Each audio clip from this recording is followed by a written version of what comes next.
Health, where we are educating and informing all things Medicare and health insurance plans.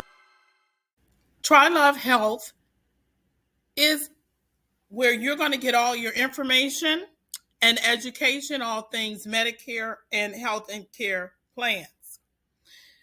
Now, let me just tell you a little bit about myself. I have been doing this over 16 years and loving every bit of it.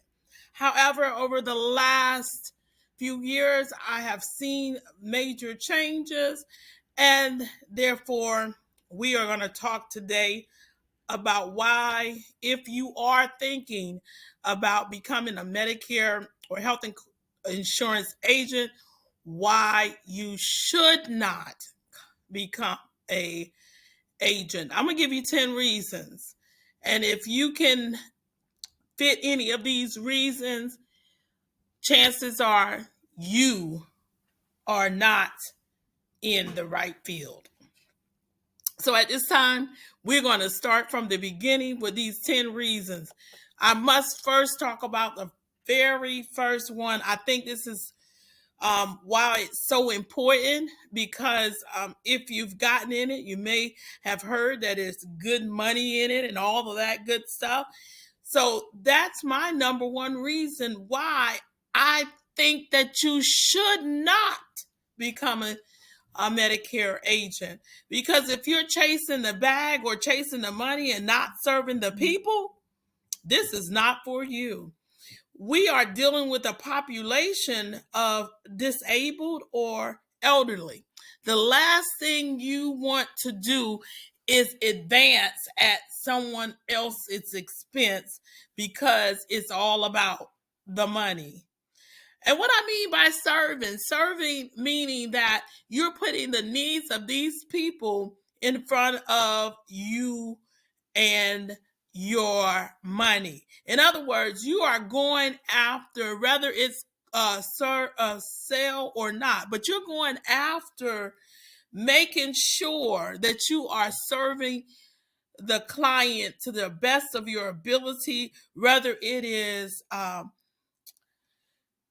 allowing them to know about other resources, whether it's thoroughly doing an assessment on them, checking all the dots and crossing all the T's. It has to be done, because chasing the money, it's a lot of that. And because it's a lot of that, guess who's suffering? The ones that are suffering is the ones that we should be protecting: the disabled and the elderly. So if that's if you got to have a certain amount of money and you got to get it, and that's what it's all about, keep it moving. The second thing that we would like to talk about today is number 2 would be your complex regulations. My goodness, I've been in this for over 16 years. And when I tell you that you have to be flexible in understanding that today there may be a rule or a regulation and tomorrow it may be gone, and we're on to a whole nother set of rules. So if you're not willing to be compliant in regards to following the rules and regulations and the guidelines that is set before us by CMS, the Center for Medicare and Medicaid, this is not for you, because this is a heavily regulated field. Medicare is a heavily regulated field. So if you don't want nobody looking over your shoulder, then this is not for you, because not only will you have the companies, the individual companies that you are contracted with, you have FMOs, and myself, I am a manager, as we all have to make sure that you are compliant. So with that being said, if you are incapable of being compliant, let's go to the next. Because as an entrepreneur, you have choices. And this may not be the right choice for you. All right, number three. Number three is we do have ongoing training. Ongoing training. What do I mean by that? Here again, we have the companies, the FMOs, our individual agencies. We have in person. We also have Zoom. We have all types of training that is available for us literally every single day. You have to be willing to attend training and be accountable for these trainings, because the information from each plan is very vast. You may have one company that within that company have 20 different plans. Now, why is it important for you to know the different plans? Because you may be cheating your client out of the best options that is available in their area. So it's important. And not only that, different areas may differ with the different plans. So we want you to always have ongoing training. As I sit in training as a student, I am always ready to learn. Why? Because you are I don't care how long you've been in this business, you always are going to find out and learn something new. So you have to be willing and coachable when it comes to your training. But most of all, you have to be accountable. Number 4, we're moving right along, right? Number 4, competitive market. What do that mean, competitive market? I remember back in the day, once you acquired a client, this client and you became family, and there was no threat. Now, because there must be a hype or a buzzword out there, I'm going to be honest with you. It is very competitive, mainly because we have non-compliant people that are on the phone calling your clients. So you have to constantly be before your clients and constantly engaging with your clients to remind them that you are their agent, because this is a competitive market. Now, look, we have the tricks in the trade, and we can teach you how to retain a great percentage of your business by doing the tricks and tactics that we teach. Yes, I am a manager and a recruiter, so all of my description, well, how you can reach me, will be in the details. And just click on these different ones to get in contact with me. And I, as a manager, will steer you right. Okay? Not steer you right. Okay? Let's go on to number 4. Commission structure. Oh, it's like no other. It can be very lucrative for sure. However, I want to be more honest than like this right here. Don't play with my money, right? So basically, I need for you to understand it's about compound. It's about putting in the work that you would do for a 9-to-5 and putting it in your own business. Each person is individually contracted, meaning that's your business. Hello? It is your business. So if you work your business will produce great revenue. If you choose to find as many people in the community to serve, my goodness, the reward is immeasurable. So listen at me. Yes, the commission structure is great. However, it's compounding.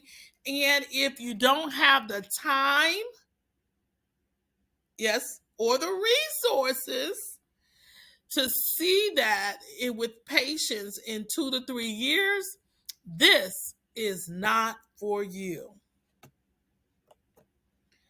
Next, let's talk about sales pressure. Now, when I say sales pressure, no ma'am and no sir, I am not at all saying that we are out here pressuring anybody. In fact, if we're serving and not selling, we're absolutely doing the opposite. I'd rather walk away with a clear conscience, making sure that I have not hurt anyone. Do you understand what I'm saying? I would rather walk away from a sale, making sure that one, I am giving and doing the best that I can do by that particular client.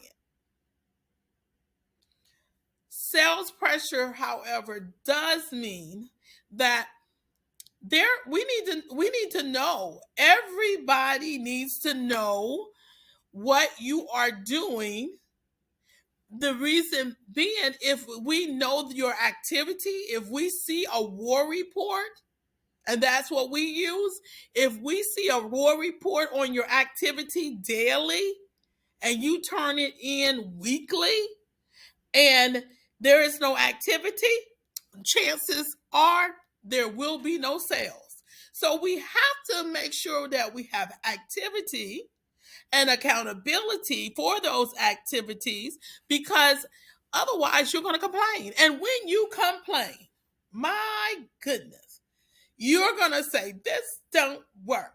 I don't know what they're talking about. And I'm going to say to you, that's because you're not working. Oops. I'm sorry. May have stepped on some toes, but that would be our truth. So basically what I'm saying is we need to see the activity. As a manager, what I would be able to do is direct you into the way that we should go and the way that we should move, the way that we should flow, give more advice, get out there in the field, whatever I got to do in order to make it happen for you so you can meet your sales targets. That makes sense? Absolutely. Let's move on. Number 7. Is administrative work. Now, look, I know you're out here thinking that you're going to sell. But let me tell you, there's administrative work. There's back office work. There is, again, you have to have a constant contact. We teach you exactly how many days afterwards to contact your clients. Your back office is just as important, and sometimes it's just as time sensitive as anything. So basically, what I'm saying with that is that, of course, that I would advise everything be digital, because it's much easier and it's much accurate when it comes to submitting things. However, you do have paperwork and different things that you'd have to do. Okay? And understand, it is imperative that these time sensitive things, such as scope of appointments, they be turned in on time. Your applications have to be on time. Sometimes 24, no more than 48 hours with some companies. So we have back office things that are just as important to keep you on your toes. All right. So if you are not that one that want to engage in back office or administrative activities, this is not for you. Now, let's just talk about number 8. Number 8, okay, I haven't met an entrepreneur that didn't know this. That all your no's mean that you're getting closer to your yeses. And that's really more exciting, right? Because everybody's not going to tell you no. But you have to be okay with no. Because the no may not be that it has anything to do with you. No may not be, this is not the right time. No may not be, this is not the right plan at the time. No may not be, it has anything to do with you. No may mean that they have an agent already. And let me tell you about having an agent already. That's how we get paid for retention. So I don't step on anybody's toes if they have an agent that they're happy with. But guess what? I want you to remain with your agent and get with your agent. And if I've discussed anything with you that's perk your ears up, then you let your agent know. Oh, yeah, that's what I said. I walked away because I am not here to step on anyone's toes when it comes to agent retention. If they have an agent and have seen that agent, know who that agent is, that's their agent. So client rejection. Can you stand rejection? Ask yourself before you get into becoming a Medicare agent. Number 9, understand, in the Medicare world, it's unlike any other products. So in the Medicare world, you have limited product range. And like that scope of appointment that I was talking about, if prior to your appointment, they did not check hospital indemnity and dental and these other supplemental benefits, you are not able to talk about these things. And for sure, you can't talk about life insurance within that period. You're going to have to make a separate appointment and come back. So I want you to understand that you are limited because you are guided and regulated by CMS, which has rules on how we conduct business. Yes. If you don't want to be compliant and follow the rules, this is not for you. I know I sound like a broken record, but I'm only giving you 10. We probably can come up with 100 reasons why you should not become a Medicare agent. But to me, I'm going to give you my top 10. Now, I may have this as number 10, but I'm going to be honest with you. It should be number 1 before we talk about anything. And that's our ethical dilemmas. Now, if you don't have respect for your elders and other people, period, if you don't have the integrity, that you're going to do what's right every time and every time do what's right because that's what you're supposed to do. Yes, that integrity. The integrity that if it's in your face or it's behind your back, it's still the same. That integrity. Yeah. The honesty, meaning that you are liable for what you sign and what you say you have done. Are you honest and ethical? Period. Ethical. Period. Will you treat everyone like they are your mama, your auntie, your cousin, your grandmother, will you treat them with the honesty and a dignity that you would treat your own loved one? And I shouldn't say, because some of you may not treat your loved ones very well, but the ones who are treating their loved ones very well, would you treat these clients that way? Oh yeah, I know you hear it. I'm real. Again, I've been doing it for so long, and because in these last years I have seen, unfortunately, um, the trampling of this vulnerable population, I want to be honest, I am serious. If any of these you can answer yes to, then I want you to do yourself and do this community a favor and not, and I repeat, do not get in the Medicare insurance business. Thank you and have a great day. And here again, remember, those who did not answer yes to any of those and still would like to become a Medicare agent, I recruit all over. So please check out the description, and all of my information is in there. Have a great day.